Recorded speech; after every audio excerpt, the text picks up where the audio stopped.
ಮನೆಯೇ ಮೊದಲ ಪಾಠಶಾಲೆ. ಒಂದು ವೇಳೆ ಪರಿವಾರದಲ್ಲಿ ಯಾರಾದರೂ ದುಃಖ ಕೊಟ್ಟರೂ ಸಹ ದುಃಖವನ್ನು ತೆಗೆದುಕೊಳ್ಳಬೇಡಿ.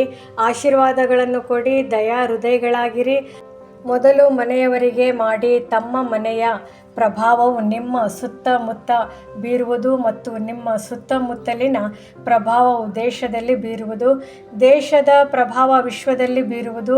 ಒಂದು ವೇಳೆ ಒಬ್ಬರು ಕ್ರೋಧ ಮಾಡಿದರೂ ಸಹ ಮನೆಯ ವಾತಾವರಣವು ಏನಾಗಿರುತ್ತದೆ? ಮನೆ ಎನಿಸುತ್ತದೆಯೇ ಅಥವಾ ಯುದ್ಧದ ಮೈದಾನ ಎನಿಸುತ್ತದೆಯೇ? ಈ ಸಮಯದಲ್ಲಿ ಚೆನ್ನಾಗಿರುತ್ತದೆಯೇ? ಇಷ್ಟ ಆಗುವುದಿಲ್ಲ ಅಲ್ಲವೇ? ತಮ್ಮ ಜೊತೆಗಾರರು ಕಾರ್ಯಕರ್ತರೊಂದಿಗೆ ದುಃಖವನ್ನು ಕೊಡಬೇಡಿ ಮತ್ತು ದುಃಖವನ್ನು ತೆಗೆದುಕೊಳ್ಳಬೇಡಿ.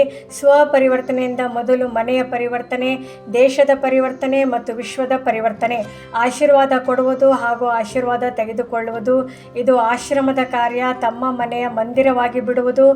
ಮಂದಿರದಲ್ಲಿ ಮೂರ್ತಿ ಏನು ಮಾಡುವುದು? ಆಶೀರ್ವಾದ ಕೊಡುತ್ತದೆಯಲ್ಲವೇ?